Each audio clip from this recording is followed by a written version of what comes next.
Pasando el Duque de Nueva York, en dirección al este, se levantaban edificios de oficinas, luego la estarria y carcomida Biblio y el Volche edificio llamado Victoria, seguramente por alguna victoria. Y luego se llegaba a las casas estarrias de la llamada Ciudad Vieja.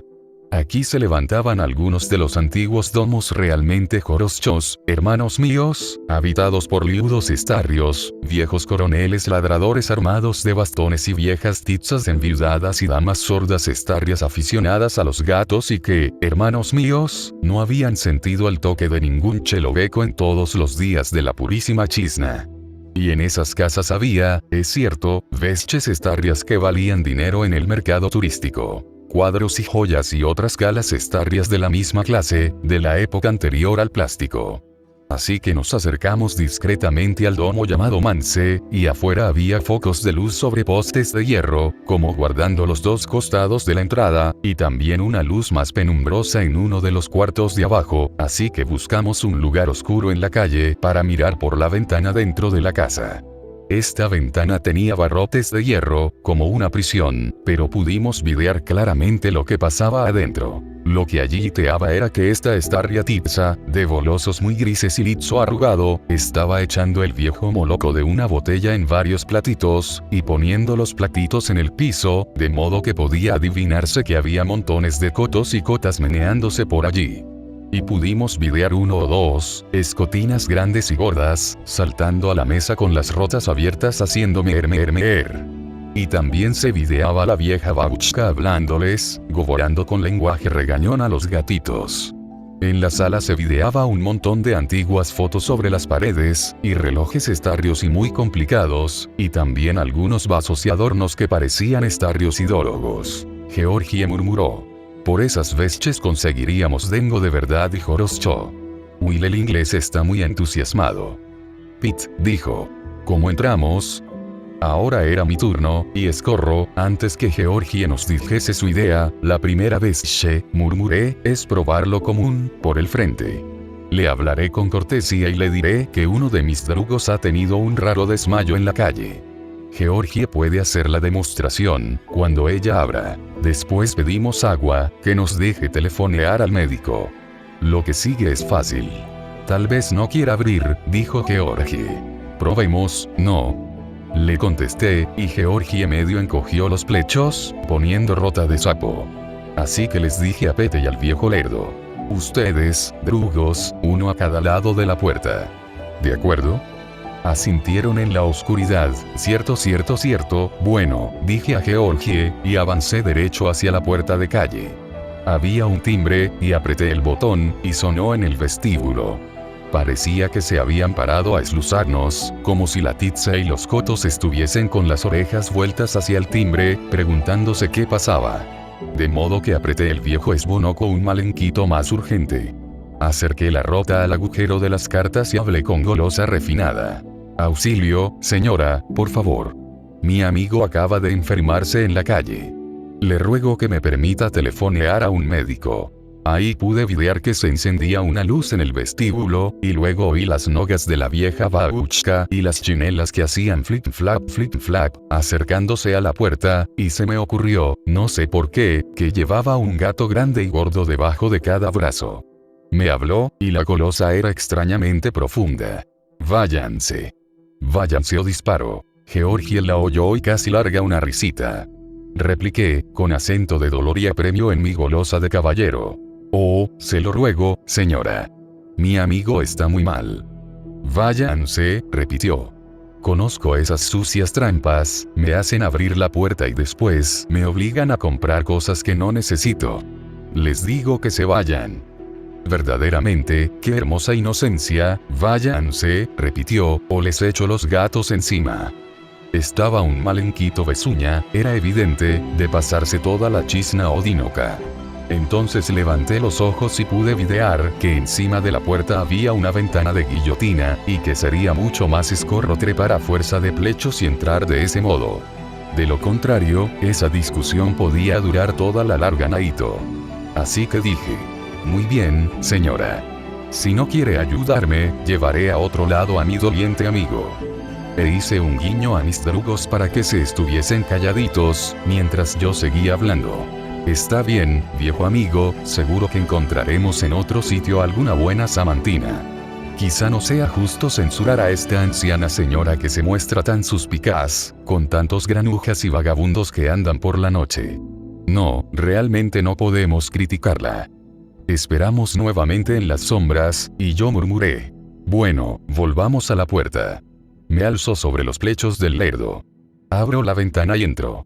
Luego le tapo la boca a la vieja tiza y abro a los demás. Sin problemas. Yo estaba demostrando que era el líder y el cheloveco que tenía ideas. Vean, dije. Sobre la puerta hay un coroscho reborde de piedra, justo para mis nogas. Todos lo videaron, se me ocurrió que con admiración, y dijeron y afirmaron cierto en la oscuridad. Así que volvimos en puntas de pie a la puerta. El lerdo era nuestro mal chico ancho y fuerte, y Pete y Georgie me alzaron hasta los plechos volches y masculinos del lerdo. Y mientras tanto, gracias sean dadas a los programas mundiales de la Glupa Televisión, y sobre todo al temor de los liudos a andar de noche por la calle, en vista de la falta de policía, la calle estaba desierta. De pie sobre los plechos del lerdo vi que el reborde de piedra aguantaría bien mis botas.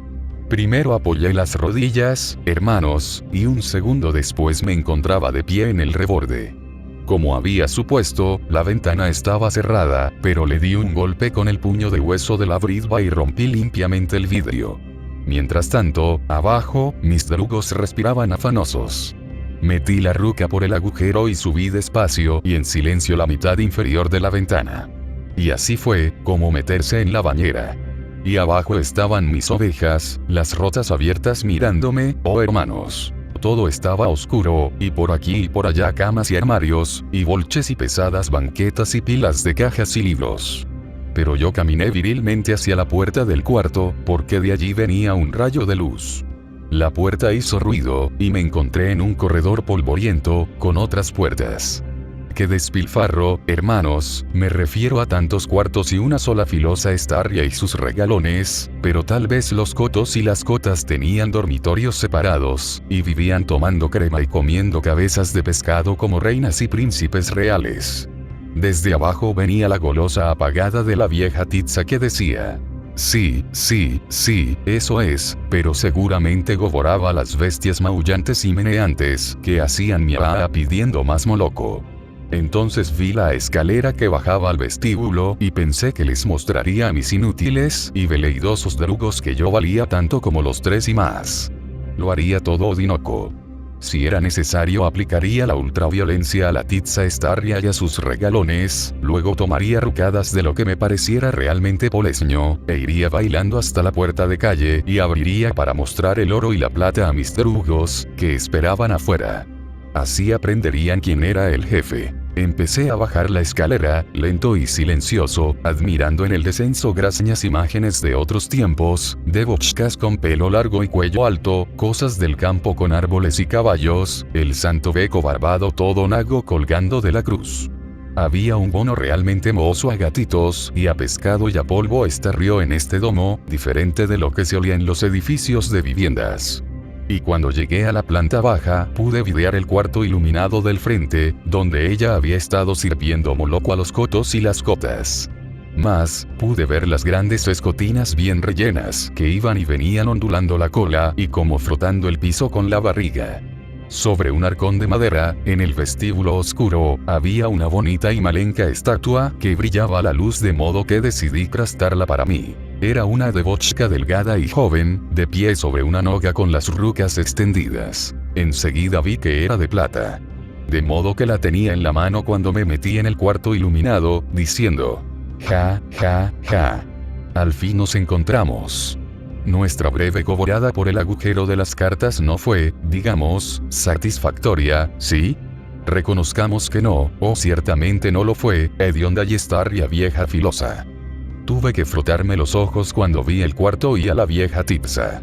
Había cotos y cotas por todas partes, yendo y viniendo sobre la alfombra, y mechones de pelo amontonados, y las escotinas gordas eran de diferentes formas y colores, blanco, negro, moteado, jengibre, carey, y también de todas las edades, así que había cachorritos que jugaban, y gatos crecidos, y otros realmente estarrios y de muy mal carácter. La dueña, la vieja Titsa, me miró agresiva como un hombre, y dijo: ¿Cómo entró? Mantenga la distancia, perverso joven, o me veré obligada a pegarle. No tuve más remedio que esmecar realmente Joroscho, videando que ella tenía en la ruca venosa un bastón de madera oscura que alzó, amenazante. Así que mostrándole los subos blancos me le acerqué un poco más, sin prisa, y en eso vi sobre un estante una vestchita hermosa, la cosa malenca más linda que un mal chico aficionado a la música, como yo hubiese podido videar con los propios glazos, pues era la golova y los plechos del propio Ludwig van, lo que llaman un busto, una vestche como de piedra, con largos cabellos de piedra y los glazos ciegos, y la corbata suelta y ancha. Me le eché encima sin pensarlo, mientras decía: bueno, qué hermoso y todo para mí. Pero al acercarme, los glazos clavados en la vestche, y la ruca hambrienta extendida, no vi los platos en el suelo, metí el pie en uno y casi pierdo el equilibrio, dije, tratando de enderezarme, pero la viejita Titsa se había acercado por detrás sin que yo la notara, con mucho escorro para su edad, y ahí comenzó a hacer crack crack sobre la golova con el palo. Y entonces me encontré apoyado en las rucas y las rodillas, tratando de incorporarme y diciendo: mala, mala, mala. Y ella seguía crack crack, gritando: perverso piojo de albañal, metiéndose en las casas de la gente auténtica. No me gustaba el crack crack crack, así que tomé un extremo del palo cuando volvió a bajarlo sobre mi golova, y ella perdió el equilibrio y quiso apoyarse en la mesa, pero entonces se vino abajo el mantel con la jarra y la botella de leche, y se oyó splosh splosh en todas direcciones, y la vieja Titsa cayó al suelo gruñendo y gritando: maldito seas, muchacho, esto me lo pagarás. Ahora todos los gatos comenzaron a espugarse, y corrían y saltaban aterrorizados, y se agarraban entre ellos, y había tolchocos de gatos con mucha movida de lapas. Me enderecé sobre las nogas y ahí estaba la maligna y vengativa Forella Starria con los pelos alborotados y gruñendo mientras trataba de levantarse del suelo, de modo que le di un malenco puntapié en el lipso, y no le gustó nada, y gritó: ¡guau! Y se podía videar que el lizo venoso y manchado se le ponía púrpura donde yo había aplicado la vieja noga. Cuando retrocedí después de encajarle la patada, seguramente le pisé la cola a uno de los gatos crichantes y drazantes, porque eslucé un gronco yaú, y descubrí que un montón de pelos, dientes y garras se me había aferrado a la pierna, y de pronto me encontré lanzando maldiciones y tratando de sacudirme el coto, mientras sostenía la malenca estatua de plata en una ruca, y procuraba pasar sobre la vieja Titsa en el suelo para alcanzar al hermoso Ludwig van, que me miraba con enojo de piedra. Y aquí metí el pie en otro plato lleno de moloco cremoso, y así salí volando de nuevo, y toda la vestche era realmente muy graciosa, si uno podía imaginarse que les luchaba a cualquier otro beco, y no a vuestro humilde narrador.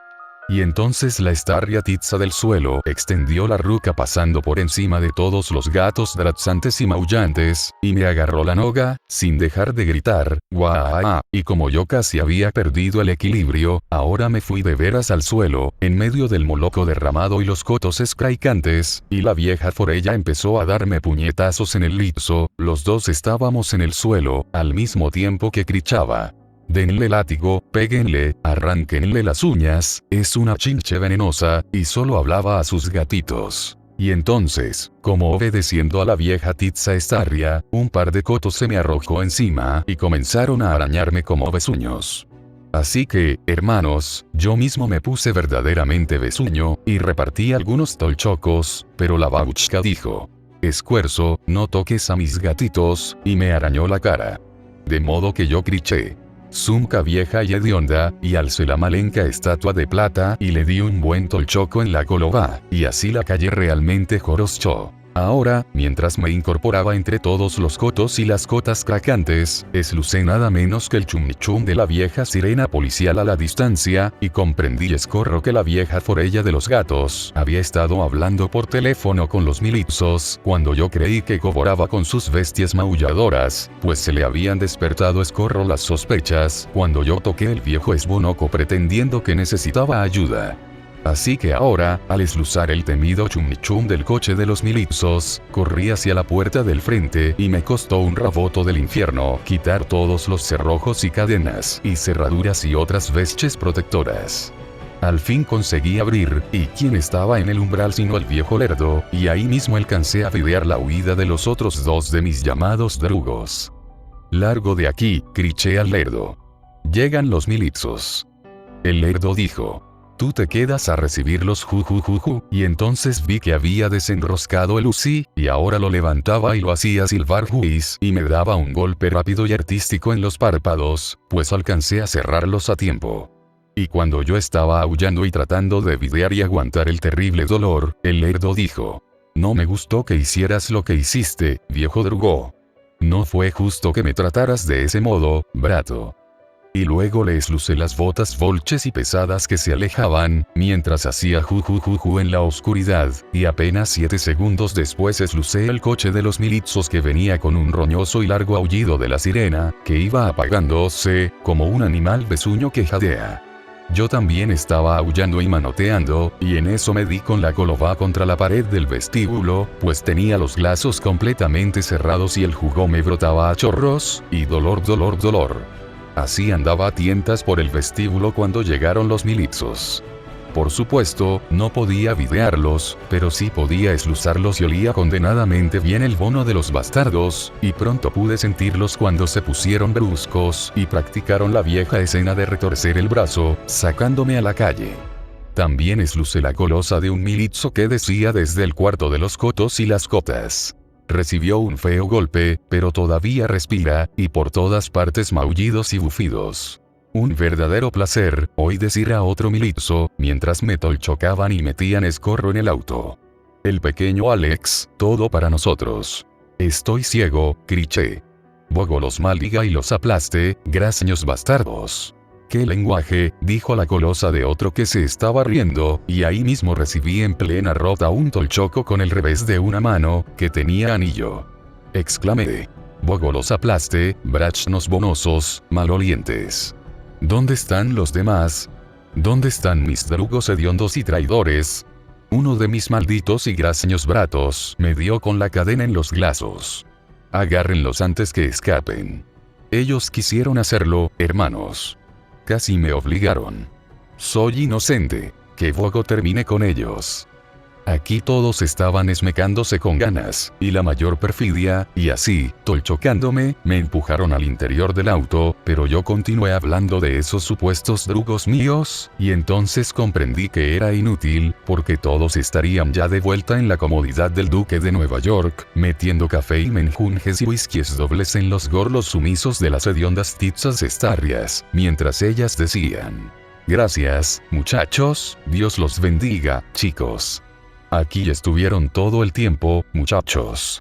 No les quitamos los ojos de encima ni un instante». Y entre tanto, con la sirena a todo volumen, iteábamos en dirección al cuchitril de los milizos, yo encajonado entre dos, y de vez en cuando los prepotentes matones me largaban algún ligero tolchoco. Entonces descubrí que podía abrir un malenco los párpados de los glazos, y a través de las lágrimas vi la ciudad que corría a los costados, como si las luces se persiguieran unas a otras. Y con los glazos que me escocían vi a los dos milizos esmecantes sentados atrás conmigo, y al conductor de cuello delgado, y al lado el bastardo de cuello grueso, y este me cobraba zarco, y me decía: «Bueno, querido Alex, todos esperamos pasar una grata velada juntos, ¿no es cierto?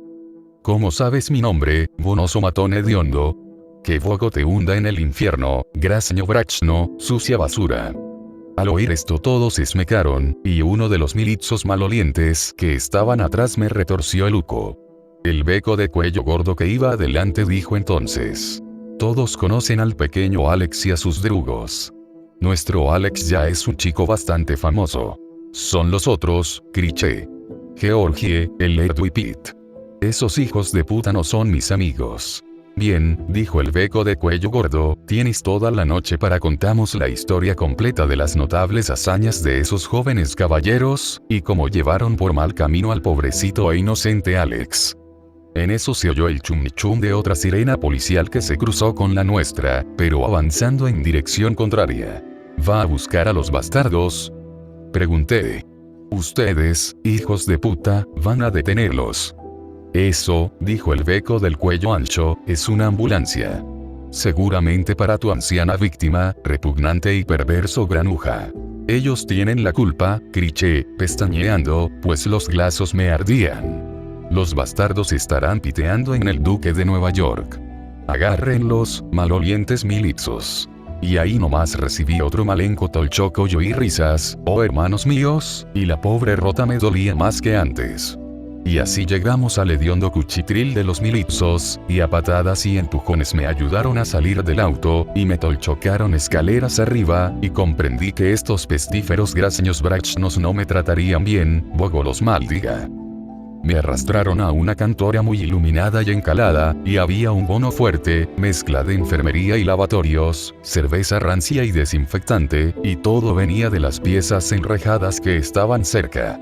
Algunos de los plenios encerrados en las celdas maldecían y cantaban, y me pareció eslusar a uno que aullaba. Y volveré a mi nena, cuando tú, nena mía, te hayas ido. Pero también se oían las golosas de los milizos que ordenaban silencio, y hasta se eslusaba el esbuco de alguien al que tolchocaban verdaderamente joroscho y que hacía y era como la golosa de una tizza estarria borracha, no de un hombre. En la cantora estaban conmigo 4 milizos, y todos piteaban chai, en gran estilo. Había una gran jarra sobre la mesa, y sorbían y eructaban y las jetas eran sucias y bolches. Por cierto que no me ofrecieron ni una gota. Lo único que me dieron, hermanos míos, fue un espejo estarrio y caloso para que me mirase, y de veras yo ya no era vuestro bello y joven narrador, sino un auténtico estraco, con la rota hinchada, los glazos enrojecidos, y la nariz un poco machucada. Todos esmecaron realmente joroscho cuando videaron mi cara de desaliento, y uno dijo, como una joven pesadilla del amor. Y entonces apareció un jefe de los milizos con cosas como estrellas en los plechos, para demostrar que picaba alto, y al videarme dijo, Y así empezaron. No diré un solo y solitario eslobo si no viene mi abogado, les grité. Conozco la ley, bastardos. Por supuesto, todos largaron una gronca esmecada al oírme, y el milizo de las estrellas me miró y dijo, muy bien, muchachos, comenzaremos demostrándole que también nosotros conocemos la ley, pero que conocerla no es suficiente. Tenía una golosa de caballero y hablaba con aire muy fatigado, y al hacerlo asintió con sonrisa de drugo a un bastardo grande y gordo. El bastardo grande y gordo se quitó la túnica, y uno podía videar que tenía una panza grande y estarria. Y entonces se me acercó no muy escorro, y cuando abrió la rota en una mueca lasciva y muy cansada, le olí el bono del chai con leche que había estado piteando. Para ser milizo no tenía la cara muy bien afeitada, y uno podía videarle parches de sudor seco en la camisa, bajo los brazos, y despedía ese olor parecido a cera de oídos. De pronto cerró la ruca roja y hedionda y me la descargó justo en la barriga, lo que no estuvo bien, y todos los demás milizos esmecaron con ganas, excepto el jefe, que conservó la sonrisa como cansada y aburrida. Tuve que apoyarme en la pared encalada, de modo que los platis se me mancharon de blanco, y traté de recobrar el aliento, sintiendo un dolor agudo, y me pareció que iba a vomitar el pastel primoso que había tragado por la tarde. Pero no pude soportar la idea de vomitar sobre el suelo, de modo que me contuve. Entonces vi que el matón gordo se volvía hacia los drugos milizos para festejar realmente joroscho lo que había hecho, así que levanté la noga derecha, y antes que pudieran cricharle aviso, le apliqué un puntapié limpio y claro en la espinilla. Crichó como un besuño, y se puso a dar saltos de un lado a otro. Pero después todos se dieron el gusto, arrojándome de uno al otro como si yo hubiera sido una condenada pelota, muy gastada, oh hermanos míos, y me dieron puñetazos en los yarblocos y la rota y la barriga, y me largaron puntapiés, y al fin tuve que vomitar en el suelo, y hasta dije como si yo fuera un auténtico besuño. Disculpen. Pero ellos me dieron pedazos estarrios de gaceta y me hicieron limpiar, y después me hicieron trabajar con el aserrín. Y después dijeron, casi como si hubieran sido viejos y queridos drugos, que yo debía sentarme para tener una tranquila goborada. En eso entró PR Deltoid para videar un poco, como que tenía el despacho en el mismo edificio. Y parecía muy cansado y graseñó, y empezó diciendo: así que ocurrió, Alex querido, ¿sí? Lo que yo presentía. Querido, sí. Luego se volvió hacia los milizos y continuó: buenas noches, inspector. Buenas, sargento. Buenas a todos. Bien, aquí termino yo, sí. Querido, este chico no está muy bien, ¿verdad? Mírenle un poco el aspecto. La violencia engendra violencia, dijo el jefe milizo con voz untuosa. Se resistió al arresto legal.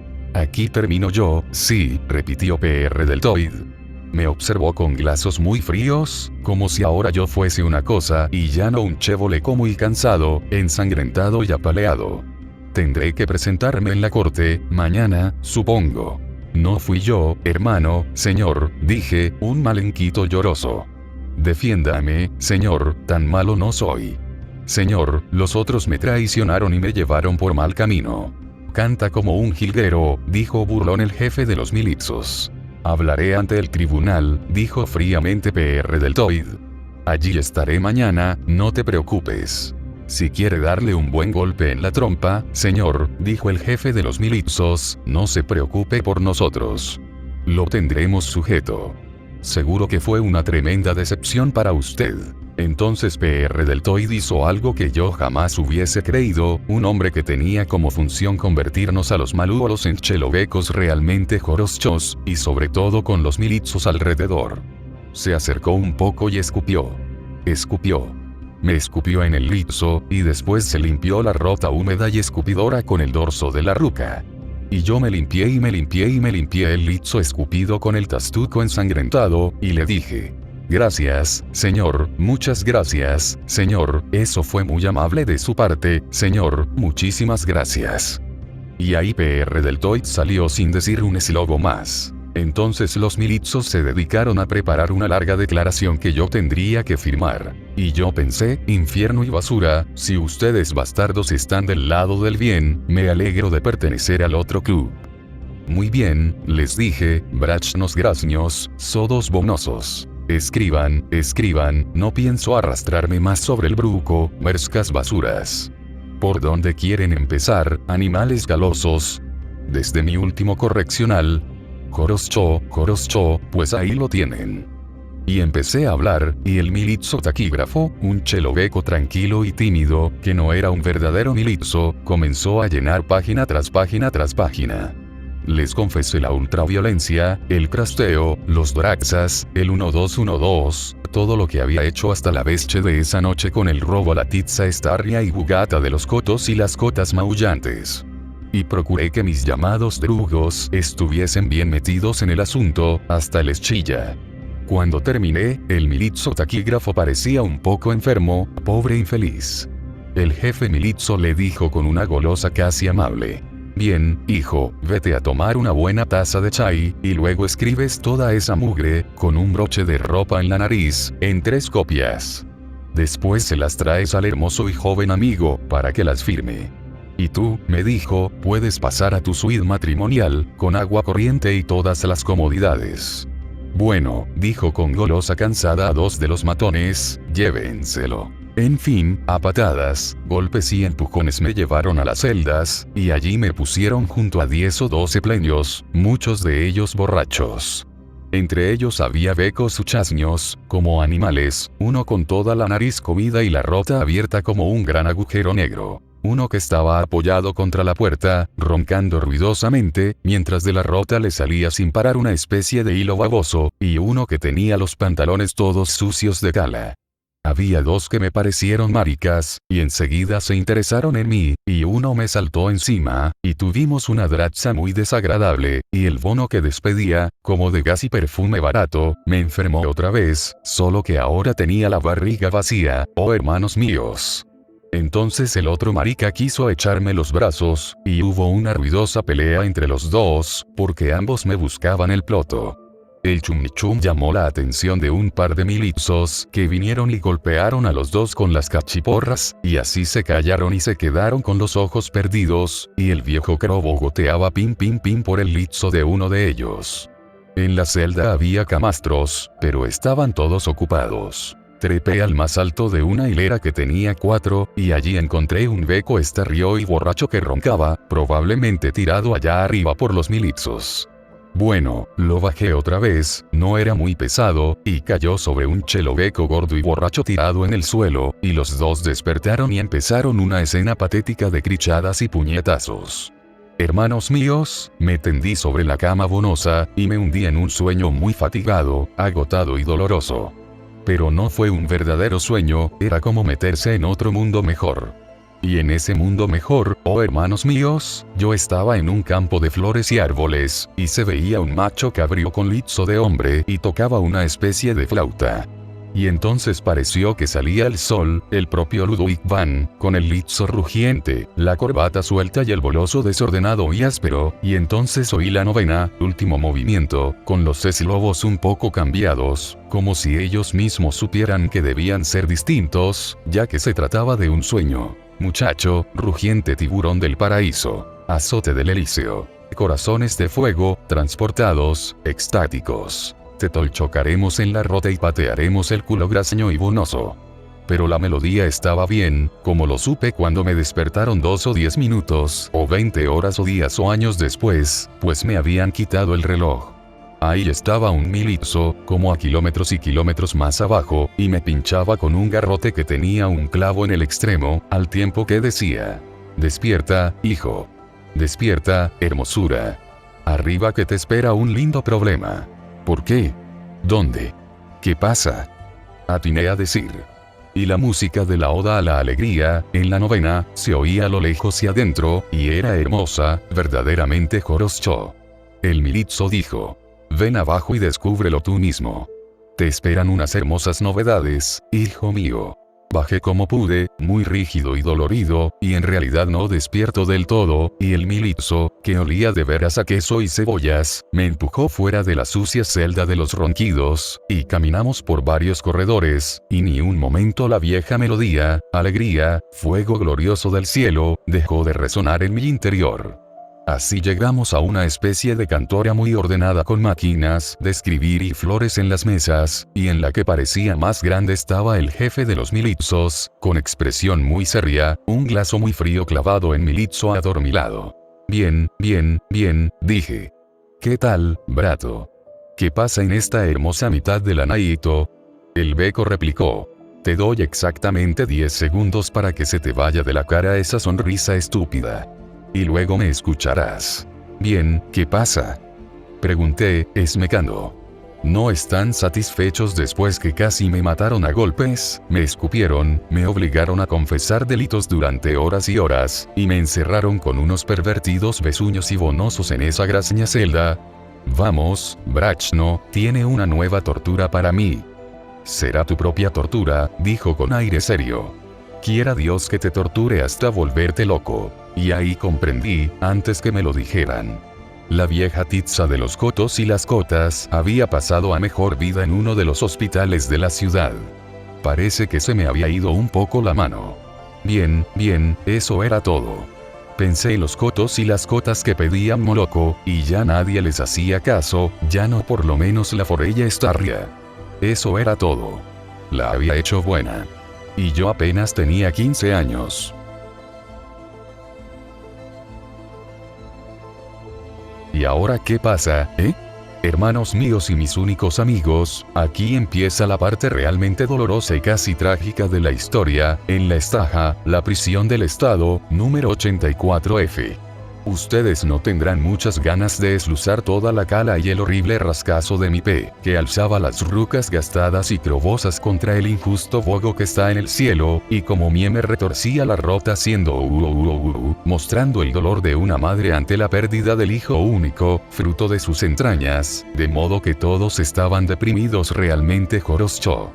Luego vino el magistrado Starrió y muy severo en el tribunal de primera instancia, y goboló algunos eslobos muy duros contra vuestro amigo y humilde narrador, después de toda la cala y las graseñas mentiras que dijeron PR Deltoid y los milipsos, Bogo los confunda, y me tuvieron un tiempo en custodia, entre perversos bonosos y prestúbnicos. Y luego siguió el proceso en el Tribunal Superior, con jueces y un jurado, y por cierto que hubo algunos eslobos muy feos, pero las golosas eran muy solemnes, y luego goboraron culpable, y me hizo mucho bujuju cuando dijeron 14 años, oh hermanos míos. Y aquí estaba yo ahora, 2 años desde el día que me metieron en la estaja 84F, vestido a la última moda de la prisión, que era un traje enterizo de un hediondo color cala, y el número cosido a la altura del grudo, justo encima del viejo tic-tac, y también en la espalda, de manera que yendo o viniendo yo era siempre 665, 53, 21, ya no vuestro drúgito Alex. ¿Y ahora qué pasa, No había sido edificante, de veras que no, verse metido 2 años en este graseño agujero del infierno, el zoo humano, pateado y tolchoqueado por guardias brutales y matones, junto a criminales bonosos y degenerados, algunos verdaderos pervertidos, muy dispuestos a aprovecharse de un mal chico joven y rozagante como vuestro narrador. Además, había que rabotar en el taller haciendo cajas de cerillas, y teando en el patio, decían que para hacer ejercicio. Y por la tarde algún beco Starrió de tipo profesoral nos hablaba sobre los abejorros, o la Vía Láctea, o las excelsas maravillas del copo de nieve, y esto último me hacía esmecar bastante, porque me recordaba la tolchocada y puro vandalismo que le aplicamos al beco a la salida de la Biblia pública en aquella noche invernal, cuando mis drugos no eran todavía traidores y yo me sentía como feliz y libre. Luego, un día, PM vinieron a visitarme, y me dijeron que Georgie estaba muerto. Sí, muerto, hermanos míos. Muerto como cala de perro en el camino. Georgie había llevado a los otros 2 a la casa de un cheloveco muy rico, y lo habían derribado a puntapiés y a tolchocos, y luego Georgie empezó a rasresear los almohadones y las cortinas, y el viejo lerdo destrozó algunos adornos muy preciosos, como estatuas y cosas así, y el cheloveco rico y apaleado se había puesto realmente besuño, y se lanzó sobre ellos con una barra de hierro muy pesada. El rasdras le había dado la fuerza de un gigante, y el lerdo y Pete habían conseguido escapar por la ventana, pero Georgie tropezó en la alfombra, y entonces la terrible barra de hierro se alzó y cayó sobre la golova, y ahí terminó el traidor Georgie.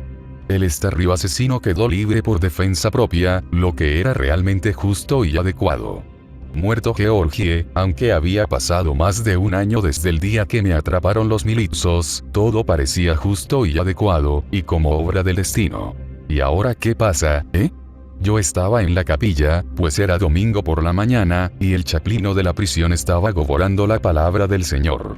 Mi raboto era tocar el Starrió estéreo, poniendo música solemne antes y después, y también en la mitad, cuando se cantaban himnos. Yo estaba al fondo de la capilla, había 4 en la estaja 84F, cerca de donde los guardias, los chazos, estaban apostados con los rifles y las quijadas sucias y bolches, azules y brutales, y podía videar a todos los plenios sentados, esluzando el eslobo del Señor, vestidos con aquellos horribles platis color cala, y emitiendo una especie de bono maloliente, no esa suciedad de los cuerpos sin lavar, no un olor a roña, sino un verdadero bono nauseabundo que solo tienen los criminales, hermanos míos, como un bono mohoso, grasiento y desesperado. Y se me ocurrió que quizá yo también tenía este bono, pues había llegado a ser un auténtico plenio, aunque todavía muy joven. De manera que para mí era muy importante, oh hermanos míos, salir lo más pronto posible de ese zoo hediondo y grasño. Y como podrán videar si siguen leyendo, no pasó mucho tiempo antes que lo consiguiera. ¿Y ahora qué pasa, dijo el chaplino de la prisión por tercera vez. Se estarán la vida entera en instituciones como esta, entrando y saliendo, aunque la mayoría estará más adentro que afuera, o se proponen escuchar la divina palabra y comprender los castigos que esperan al pecador recalcitrante en el más allá, así como también en este mundo. Un montón de condenados idiotas, todos ustedes, vendiendo el derecho de primogenitura por un plato de lentejas. La emoción del robo, de la violencia, las tentaciones de una vida fácil, valen la pena cuando tenemos pruebas innegables, sí, pruebas incontrovertibles de que hay un infierno.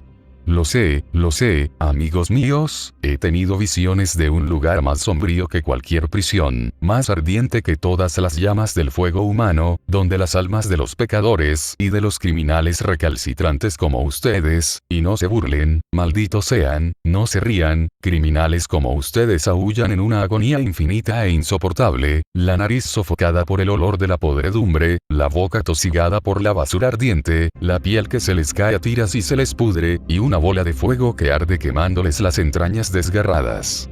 Sí, lo sé. En este punto, hermano, un plenio que estaba cerca del fondo dejó oír un chum chum de música labial, y los chazos bestias se pusieron a trabajar sin demora, corriendo realmente escorro a la escena del chum chum, descargando feos golpes y tolchocando a derecha y a izquierda. Al fin los chazos cayeron sobre un plenio pobre y tembloroso, muy flaco, malenco y estarrió, y lo sacaron a la rastra, pero el plenio no paraba de crichar. No fui yo, vean, fue él. Nadie le hizo caso. Lo tolchocaron a fondo y al final lo sacaron de la capilla, mientras el beco crichaba como un besuño. Escuchemos ahora la palabra del Señor, dijo el chaplino. Recogió el libraco y pasó las páginas, lamiéndose los dedos. Splush splush. Era un bastardo bolche, grande y corpulento, de lizo muy rojo, pero me tenía simpatía, pues yo era joven y me mostraba muy interesado en el libraco. Se había dispuesto, como parte de lo que llamaban mi educación, que yo leería el libro, y también que podía tocar el estéreo de la capilla mientras leía, oh hermanos míos. Y eso era realmente Joroscho. Me encerraban en la capilla y me permitían esluzar música sagrada de J, S, Bach, y G, F, Handel. Y yo leía las historias de esos estanios yajudos que se tolchocaban unos a otros, y luego piteaban el vino hebreo y se metían en la cama con esposas que eran casi doncellas, todo realmente Joroscho. Eso me encendía la sangre, hermano. Yo no copaba mucho de la parte final del libro, que se parece más a toda la goborada de los predicadores, y no tiene peleas ni el viejo 1-2-1-2. Pero un día el chaplino me dijo, apretándome fuerte con la ruca bolche y carnuda. A 665-53-21, piensa en el sufrimiento divino. Medita en eso, muchacho. Y el chaplino despedía todo el tiempo ese bono a licor escocés, y luego se metió en la pequeña cantora para pitear un poco más. De modo que leí todo lo que había acerca de la flagelación y la coronación de espinas, y después de la vesche de la cruz y toda esa cala, y así llegué a videar que allí había algo de veras. Mientras el estéreo tocaba trozos del hermoso Bach, yo cerraba los glazos y me videaba ayudando y hasta ordenando la tolchocada y la clavada también, vestido con una toga que era el último grito de la moda romana. Como ven, mi permanencia en la estaja 84F no fue todo tiempo perdido, y el propio director se puso contento cuando supo que la religión me gustaba tanto, y que yo había puesto en ella todas mis esperanzas. Ese domingo por la mañana el chaplino leyó un pasaje del libro acerca de los chelovecos que esluzaban el eslobo y se les importaba un cuerno, y dijo que eran como un domo levantado sobre arena, y después venía la lluvia golpeando y el viejo bum bum rajaba el cielo, y ahí se terminaba el domo. Pero se me ocurrió que únicamente un beco muy estúpido podía levantar un domo sobre arena, y que montón de drugos aprovechados y malos vecinos debía de tener un beco como ese, pues nadie le explicaba qué estúpido era construir esa clase de domo. Entonces el chaplino gritó: bien, ustedes.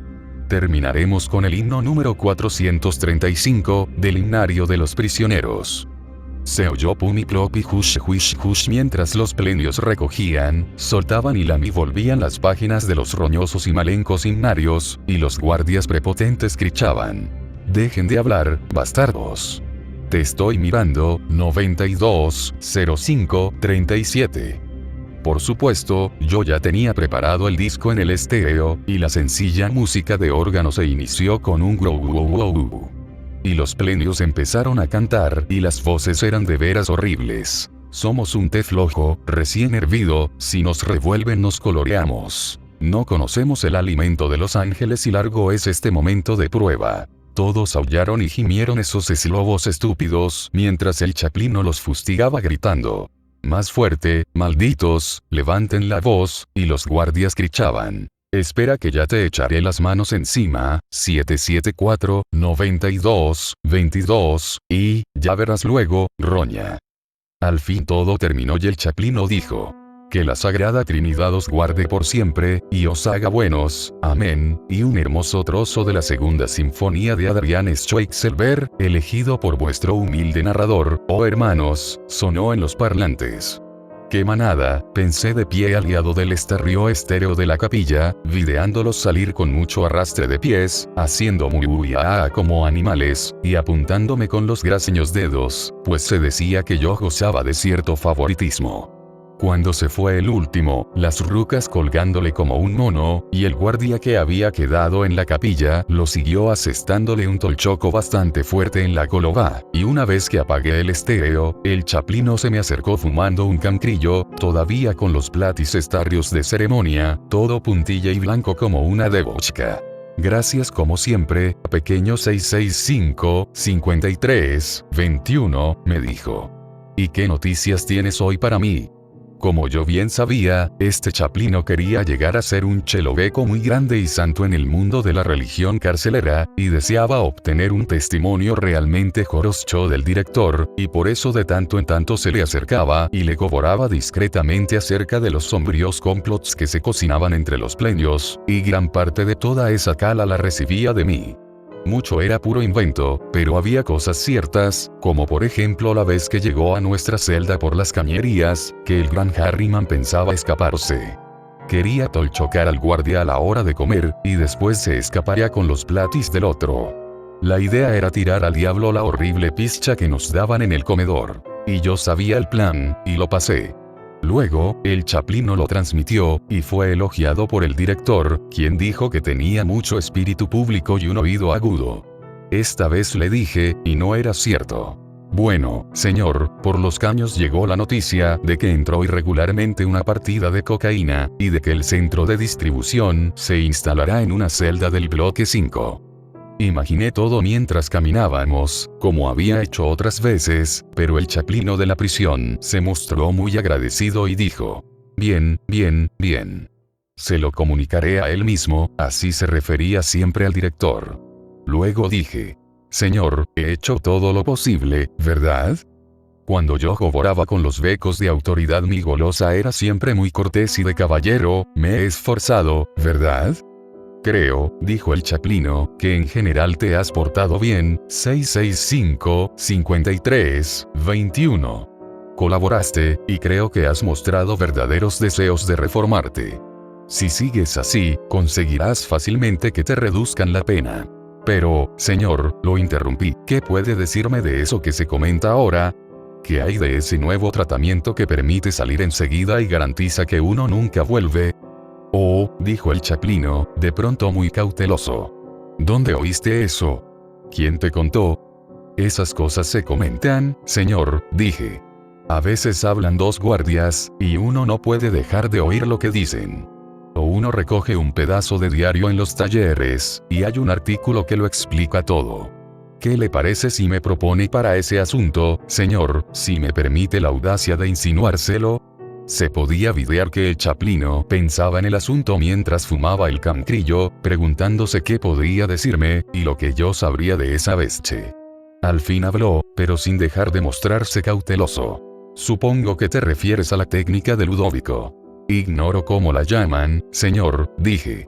«Solo sé que a uno lo saca rápidamente de aquí, y aseguran contra toda posible vuelta». «Así es», dijo el chaplino, mirándome y frunciendo el ceño. «Así es, 665-53-21. Por supuesto, no ha pasado de la etapa experimental.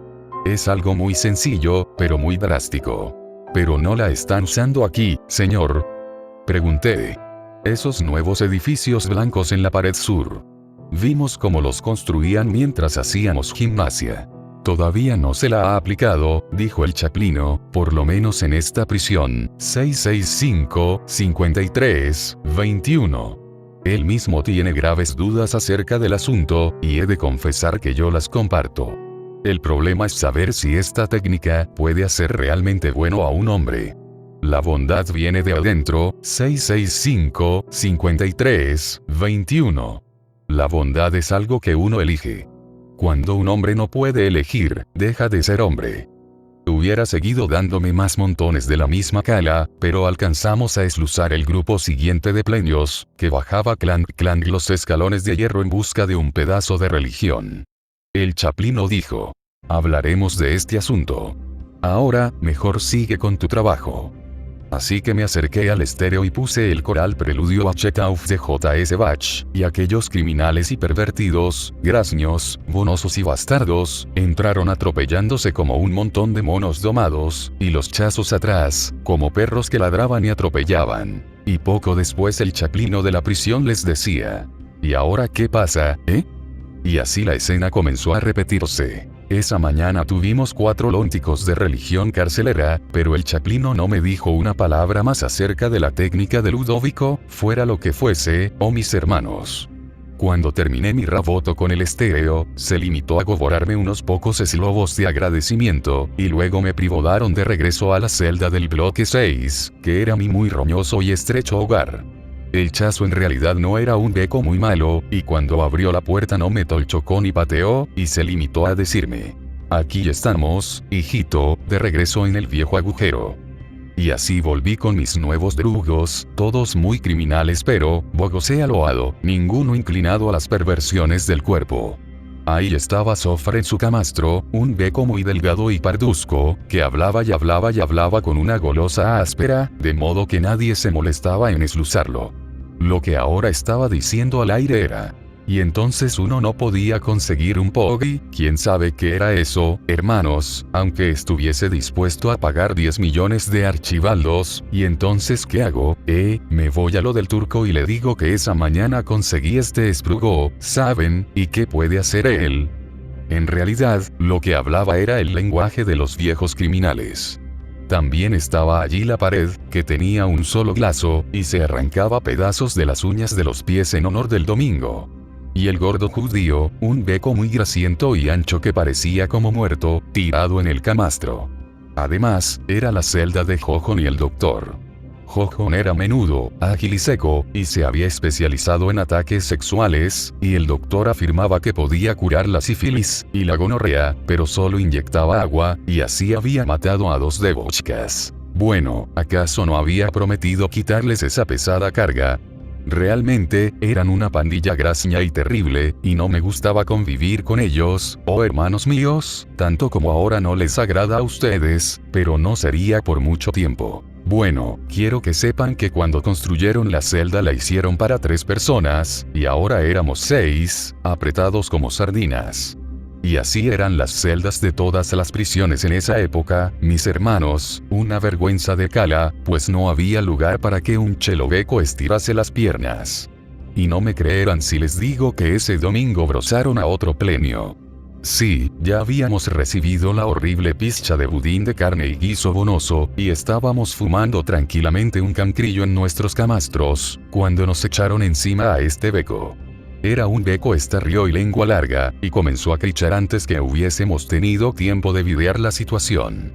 Trató de mover los barrotes, al mismo tiempo que crichaba: exijo mis podridos derechos, esto es el colmo, es una maldita imposición, eso mismo es. Pero vino uno de los chazos y le dijo que tenía que arreglárselas como pudiera, y compartir un camastro, si alguien se lo permitía, pues de lo contrario tendría que echarse en el suelo, y, concluyó el guardia, las cosas serán siempre peores, nunca mejores.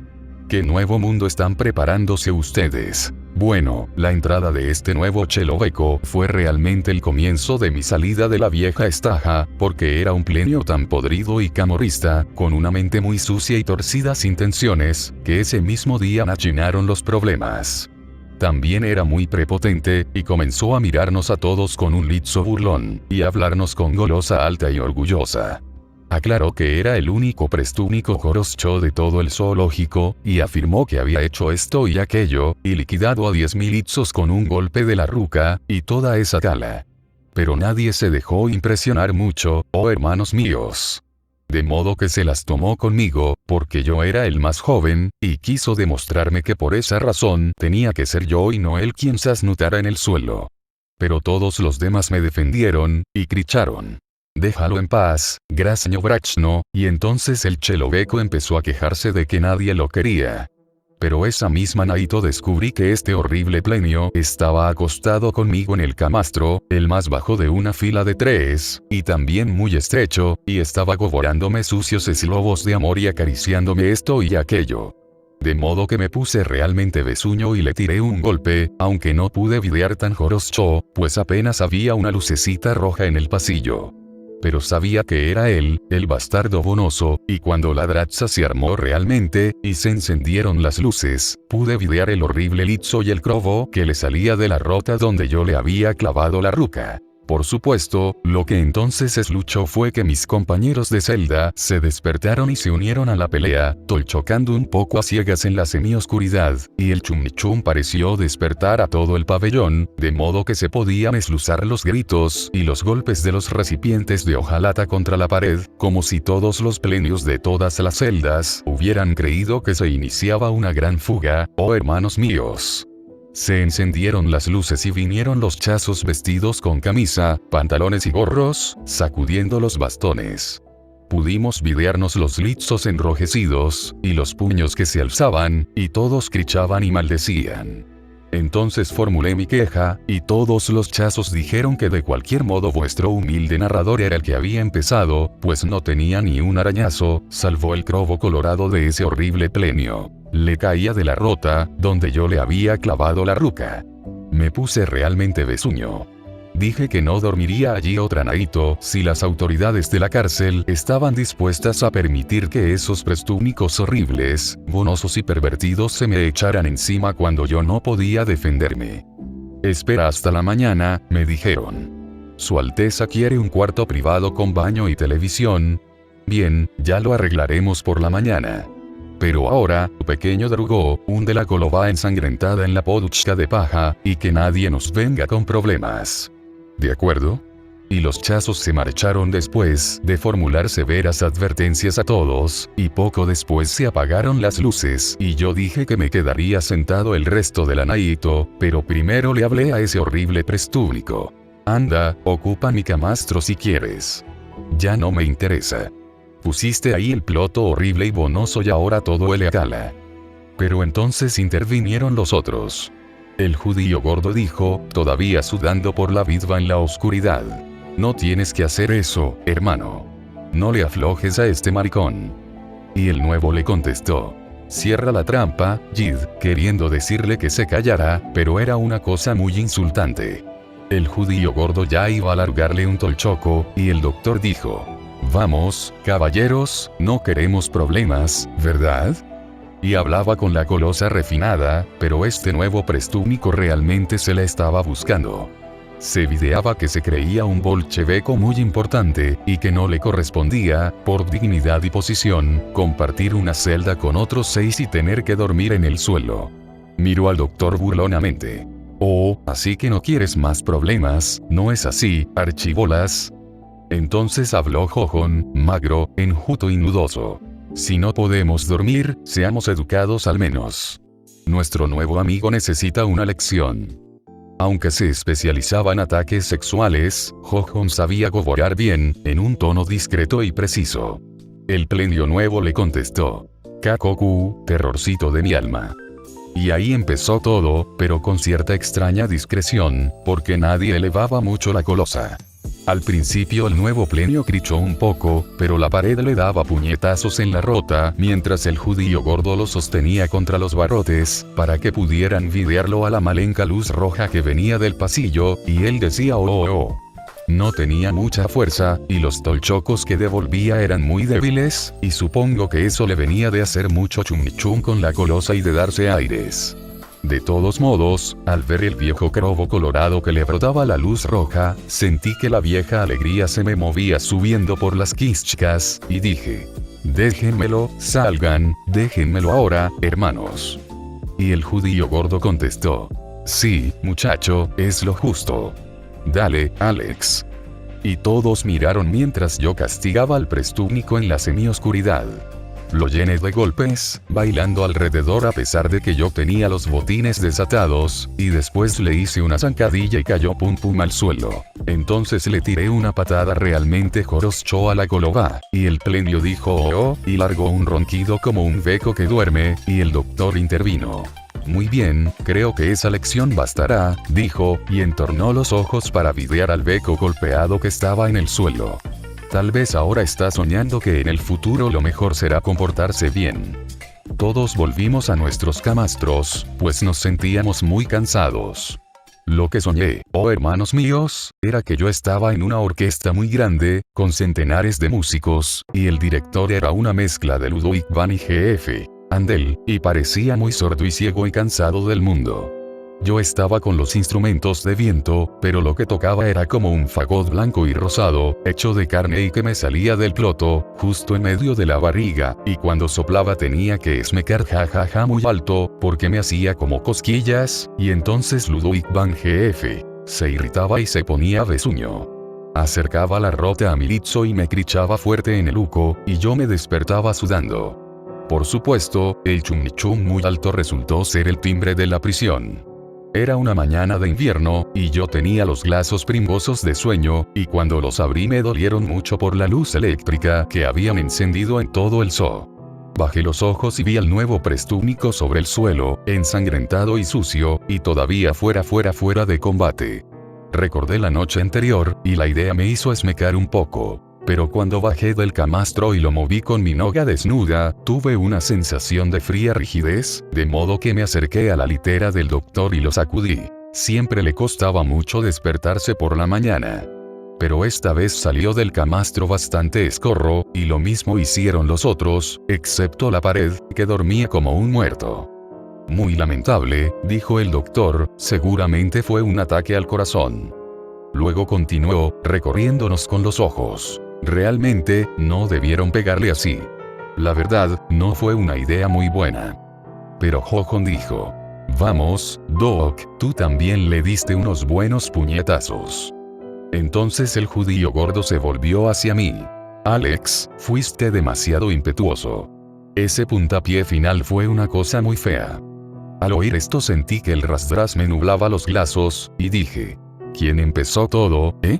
Yo entré al final, ¿no es así? Señalé a Jojon y dije: fue idea tuya.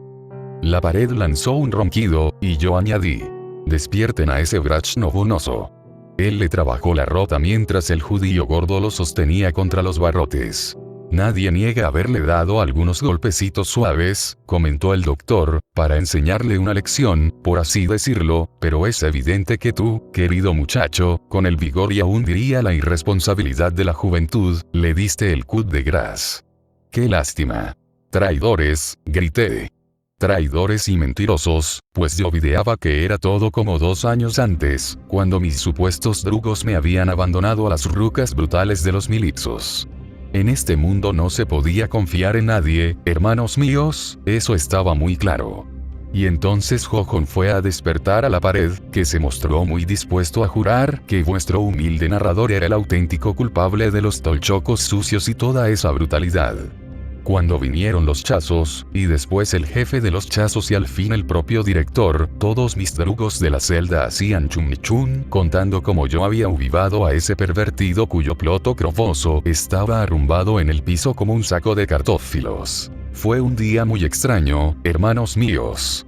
Se llevaron al ploto muerto, y luego todos los prisioneros tuvieron que quedarse encerrados hasta nueva orden, y no se repartió la pizcha, ni siquiera un tazón caliente de chai.